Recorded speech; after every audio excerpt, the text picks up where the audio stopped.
Olis, olis, olis. Bueno, saludos a todos. Bueno, vamos a ver ahora un nuevo tema. Eh, Hemos recibido la noticia de que la cuarentena se extiende por lo menos 15 días más, así que vamos a seguir con esto un tiempo, con esta modalidad. Así que bueno, lo que correspondería ver hoy es más o menos lo que fueron las luchas de la década del 60, fundamentalmente en el tercer mundo. O sea, el problema de la reforma y la revolución, eh, en el debate sobre reforma y revolución en el tercer mundo, lo que serían las sociedades periféricas, fundamentalmente América Latina, Asia y África, más o menos.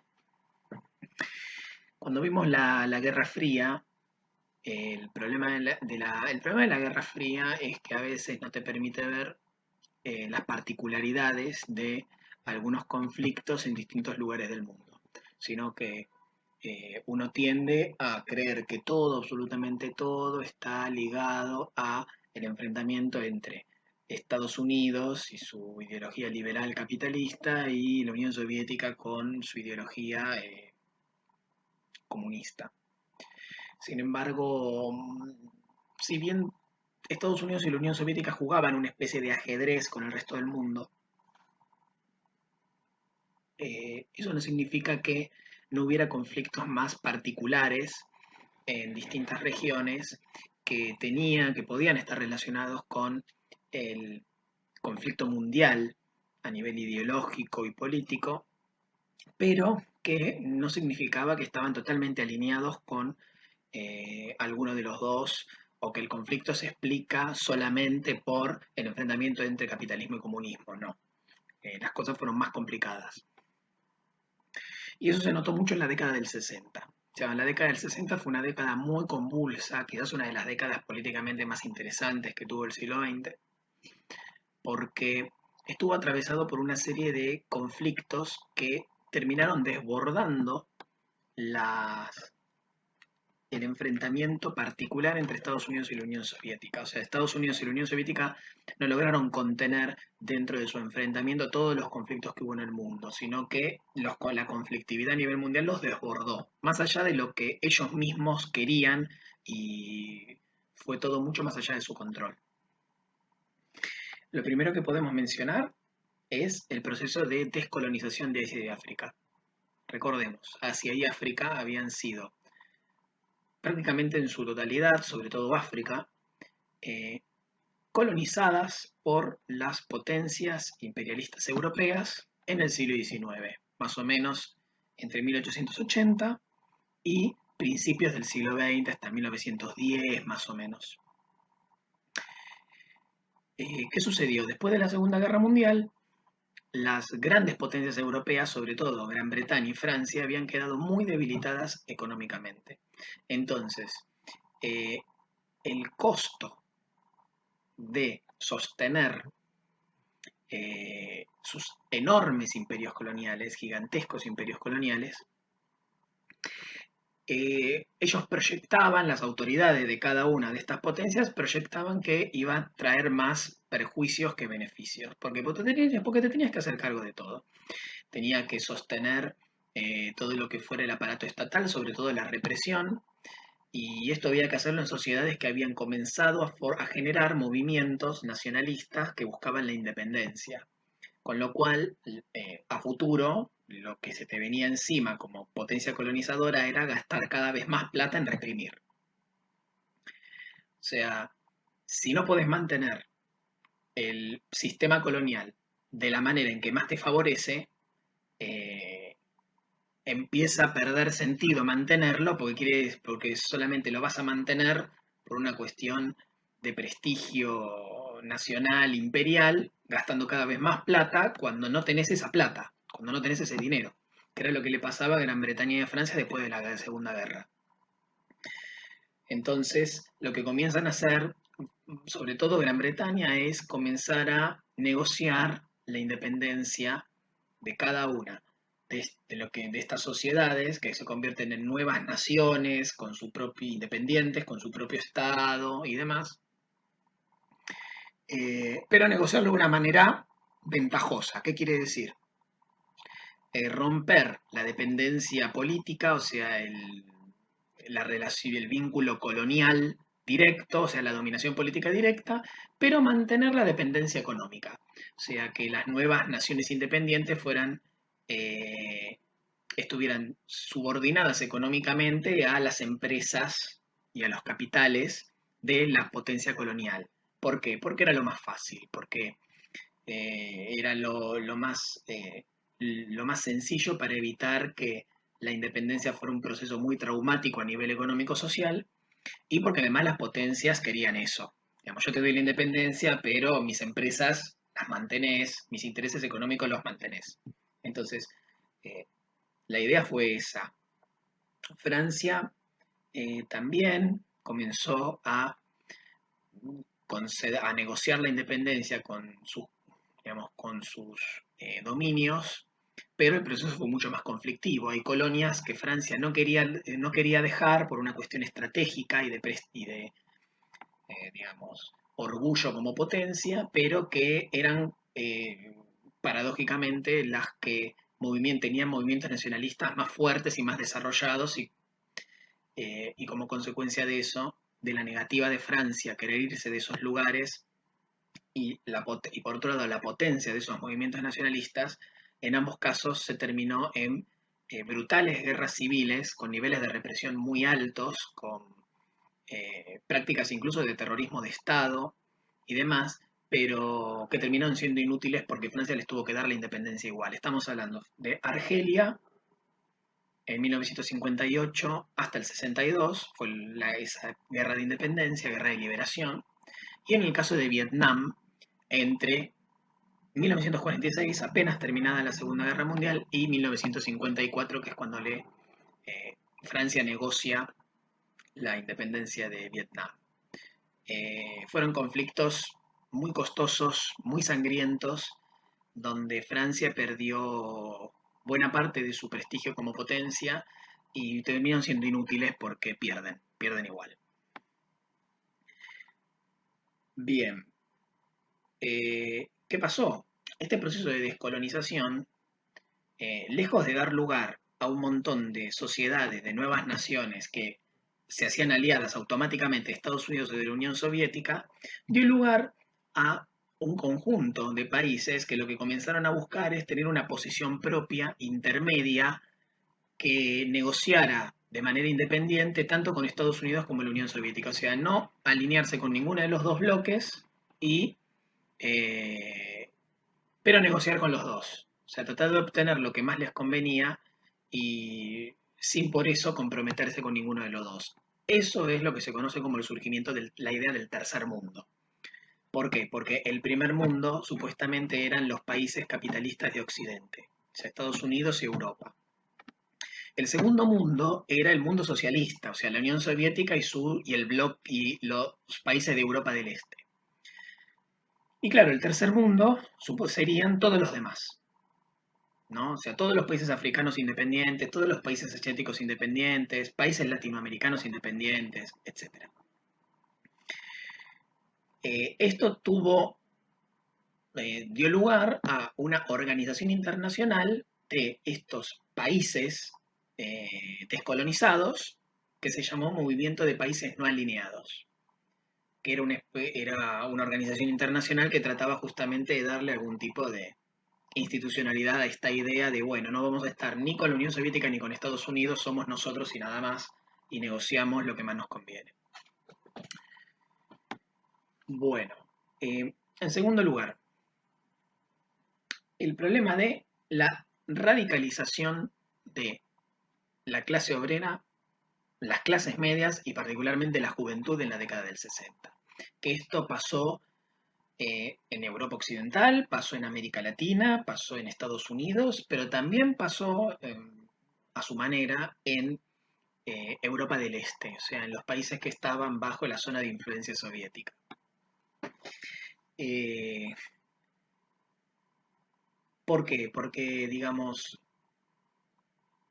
hay un giro a la izquierda por distintos motivos en cada lugar, un giro a la izquierda de los trabajadores, de los jóvenes y de la clase media por distintos motivos. En el caso de América Latina era por el intervencionismo estadounidense que promovía golpes de Estado en contra de gobiernos nacionalistas, el mismo fracaso de los gobiernos nacionalistas de la década del 40 y del 50, la inestabilidad de la democracia y demás, que hizo que buena parte del pueblo comenzara a desconfiar las, de la democracia liberal y del modelo estadounidense y de los modelos europeos de desarrollo, y entonces comenzar a estudiar otras posibilidades más radicales, o sea, más de izquierda.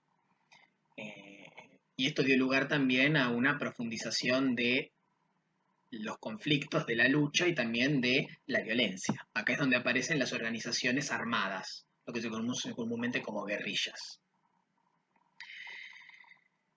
Bien, en el caso de Europa, se debió más que nada fundamentalmente a la disconformidad, sobre todo de la juventud eh, y en parte también de los trabajadores, con una situación de bienestar como había ya en la década del 60, la mayor parte de los países europeos ya estaban reconstruidos y habían iniciado un crecimiento económico muy importante, un gran desarrollo económico, y tenían muchos de ellos estados de bienestar que les garantizaban un montón de beneficios sociales.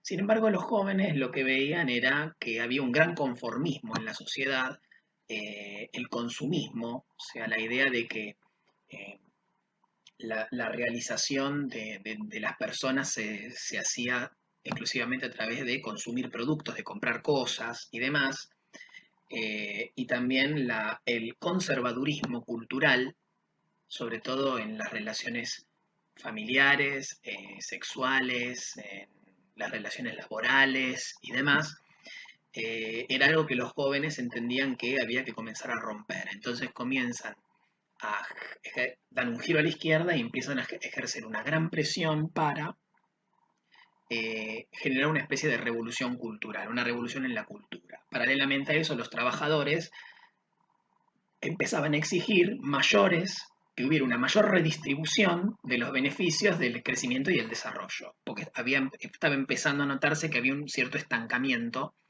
y que a los trabajadores se les exigía una mayor productividad, pero manteniendo los salarios más o menos como estaban. Entonces los trabajadores se pliegan a la juventud en las protestas. Quizás el mejor ejemplo de esto fue el llamado Mayo francés de 1968, que se replicó en distintas grandes capitales europeas y también en Estados Unidos. Continuamos. Estábamos hablando de los motivos de la radicalización de los trabajadores, la juventud y las clases medias en la década del 60. Nos faltaba ver el caso de Europa del Este, o sea, los países que estaban bajo la zona de influencia soviética.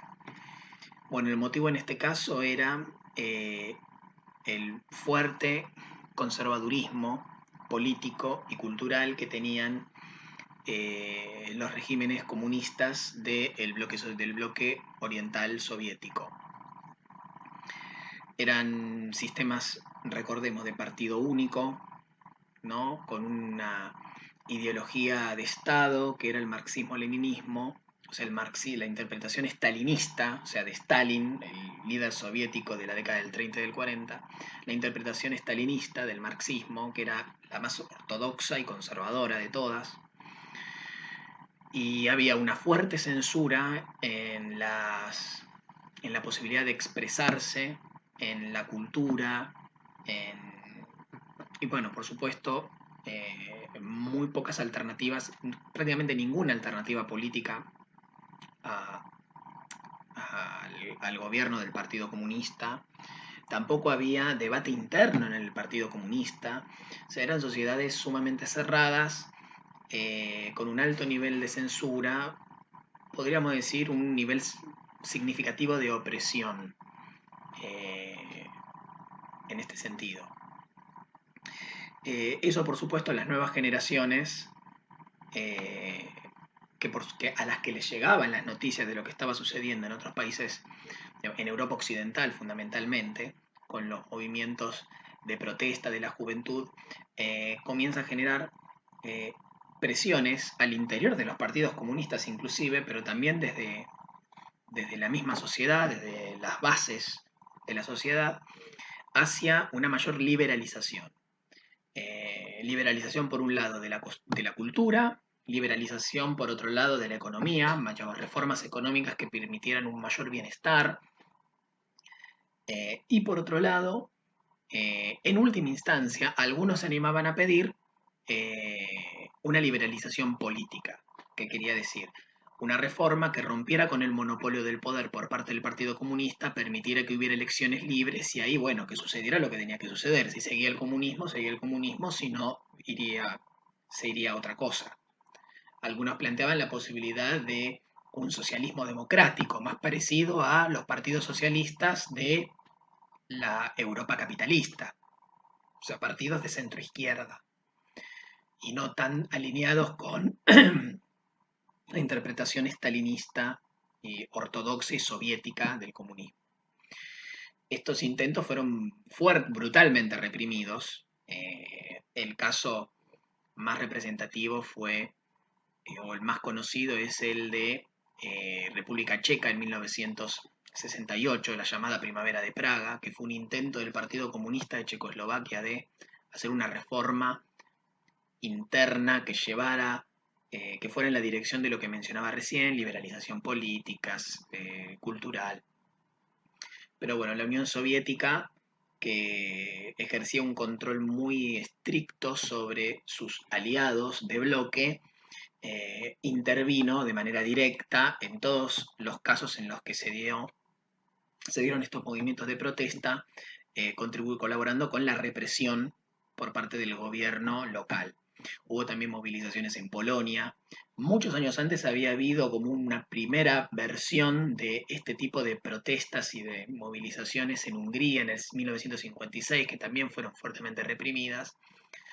Hubo también en Rumania, pero en Rumania no fueron reprimidas, sino que fue absorbido, estas movilizaciones fueron aprovechadas por una nueva dirigencia del partido para llegar al poder, lo que, eh, lo que fue la llegada de Nicolae Ceausescu al poder, pero bueno, no vamos a profundizar en quién fue esta persona, cualquier cosa búsquenlo.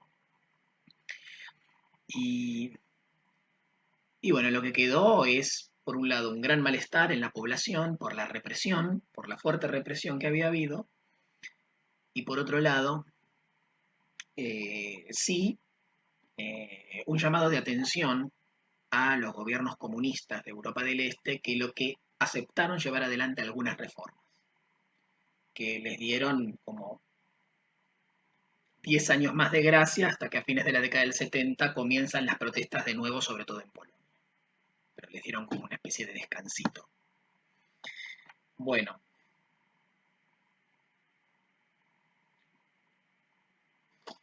para terminar, hablando en particular, particularmente de América Latina, eh, ¿qué versión tuvo esto en América Latina? ¿Cuál fue la versión que hubo en América Latina? Algo ya adelantamos. Pero hay un hecho que hay que destacar, que fue la Revolución Cubana. En 1959, en Cuba, un movimiento armado, guerrillero, digámoslo, ¿no? O sea, una guerrilla eh, formada por irregulares. O sea, no es que el ejército cubano se dividió, no. Digamos, una guerrilla formada por cubanos exiliados, volvió a Cuba, desembarcó, instaló un núcleo de combate en una zona muy periférica, muy marginal y muy pobre de Cuba, y comenzó a recoger el apoyo primero de campesinos y trabajadores rurales, y poco a poco fue ganando el apoyo de distintos sectores de la sociedad cubana, incluso de la clase dominante cubana, que estaba medio cansada de la dictadura proestadounidense eh, que había en ese momento. O sea, Cuba, de la misma manera que otros países del Caribe, de Centroamérica y el Caribe, venía de décadas y décadas de gobiernos democráticos muy débiles, fuerte inestabilidad política, una intervención sistemática, incluso directa, invadiendo militarmente de manera directa por parte de los Estados Unidos, y brutales dictaduras, ¿no? Es el caso de Cuba, era el caso en este momento de Nicaragua, de Haití, de República Dominicana, de Honduras, El Salvador, o sea, todos estaban bajo dictaduras eh, nefastas, extremadamente violentas, totalmente pro-estadounidense, aliadas a Estados Unidos, y cuyas economías estaban totalmente controladas por los capitales estadounidenses, que hacían lo que se les cantaba. Entonces, en Cuba se dio el, el único caso en este momento, en esa época, de que un movimiento armado, organizado por la oposición a una dictadura, logra triunfar. Quiere decir, derrota al ejército, o sea, vencen al ejército cubano, que prácticamente se desintegra a medida que se dan cuenta que esta guerrilla tenía cada vez más apoyo. Llegan al poder los guerrilleros de este movimiento, ¿no? Movimiento 26 de julio se llamaba, liderados por Fidel Castro, el Che Guevara, Camilo Cienfuegos y otros dirigentes. Y al principio ellos lo que querían era restaurar un sistema democrático, liberal, no muy diferente al de cualquier país de América Latina, y no muy alejado de lo que a Estados Unidos le parecía bien. Pero ¿cuál era el problema? Que el gobierno revolucionario tenía una ideología nacionalista muy fuerte y quiso llevar adelante reformas económicas y sociales que afectaban intereses de las empresas estadounidenses. Y ahí es donde Estados Unidos, de una manera muy absurda, muy estúpida y no sé, habría que preguntarle a... ya no se puede hacer, pero estaría bueno ver qué tipo de cálculo hicieron o qué era lo que estaban imaginando que estaba pasando en Cuba para tomar esa decisión. Automáticamente se ponen en contra del gobierno revolucionario y empiezan a tomar un montón de medidas de castigo para condicionarlos, para presionarlos y para que pasara lo mismo que había pasado con todos los gobiernos anteriores de Cuba. Terminaran aflojando y aceptando las condiciones de Estados Unidos. ¿Qué sucedió? Que, digamos, el gobierno revolucionario encabezado por Fidel Castro dijo, no, nosotros nos bajamos de nuestro proyecto político y claro, a la hora de mirar al resto del mundo, Cuba, una isla pequeña, no tenía muchas posibilidades en soledad contra Estados Unidos. Entonces, ¿qué hizo Fidel Castro? Dijo, bueno, ¿con quién nos podemos aliar para mantener nuestra independencia? Bueno, con la Unión Soviética. La Unión Soviética estaba, por supuesto, con los brazos abiertos. ¿Qué haces? ¿Qué haces, Cuba? Digamos, vengan cuando quieran. Entonces Cuba pasa por, digamos, declara que su revolución, el gobierno revolucionario declara que su revolución era socialista y termina incorporándose al bloque socialista encabezado por la Unión Soviética. Y además empieza a promover movimientos revolucionarios en toda América Latina. Entonces la revolución cubana se va a convertir en una fuente de inspiración y en un apoyo para muchas organizaciones de izquierda que querían, a través de la violencia, conquistar el poder y poner fin al atraso, al sometimiento, a la influencia del imperialismo estadounidense, a la dominación de las oligarquías latinoamericanas, a la pobreza del pueblo, a la falta de desarrollo, en fin. Ya Cuba fue una inspiración para todas aquellas eh, fuerzas políticas de izquierda que, decepcionadas por los gobiernos nacionalistas del pasado, hartas de las imposiciones de Estados Unidos y de la continuidad de la dominación de las oligarquías de siempre, y, y ya eh, totalmente sin expectativas ante cualquier intento de reforma gradual y pacífica de la situación social, ya directamente estaban pensando en eh, apostar a la lucha armada para tomar el poder y transformar todo radical, de raíz. O sea, dar vuelta totalmente la situación para siempre. Y eso es lo que se desarrolló en América Latina durante toda la década del 60 y parte de los 70. Una renovación de la izquierda que sumó muchísimo, ganó muchísimo a la juventud en este sentido, que aprovechó la radicalización de las masas que hubo durante la década del 60 en América Latina y que, bueno, generó una espiral en la conflictividad contra el Estado y las Fuerzas Armadas, siempre apoyadas por los Estados Unidos, ¿no? Estas últimas. Bueno, es todo por hoy. Nos vemos la semana que viene con un nuevo video. Y bueno, antes de irme, un par de recomendaciones pequeñas, o sea, para saber más sobre más o menos cómo fue este proceso de radicalización, sobre todo de la juventud y las clases medias, en el caso particular de Estados Unidos, pueden leer este libro, Los Ejércitos de la Noche, de un escritor estadounidense ya fallecido, Norman Mailer, que se trata, es la cobertura que él hizo como escritor y periodista de una gigantesca marcha en contra de la guerra de Vietnam que hubo a fines de la década del 60 en la capital de Estados Unidos. Creo que fue en Washington. Y después, bueno, para conocer un poco más de qué se trató la cuestión del tercer mundo y las luchas del tercer mundo, había un editorial, Centro Editor de América Latina, que ya no existe más y que en su momento fue fuertemente censurada por la dictadura, que incluso organizó una quema masiva de libros que producía este editorial. Producía fascículos que después vos podías encuadernar de esta manera tan bonita.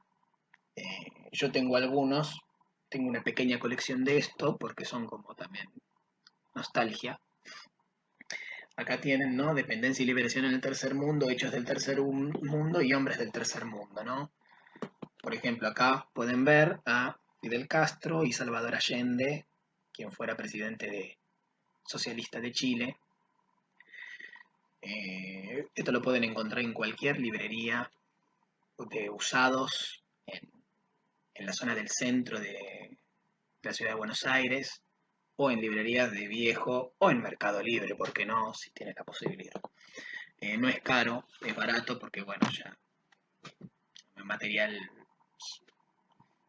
viejo y todavía no está valorizado a un punto que, bueno, nos vemos la próxima.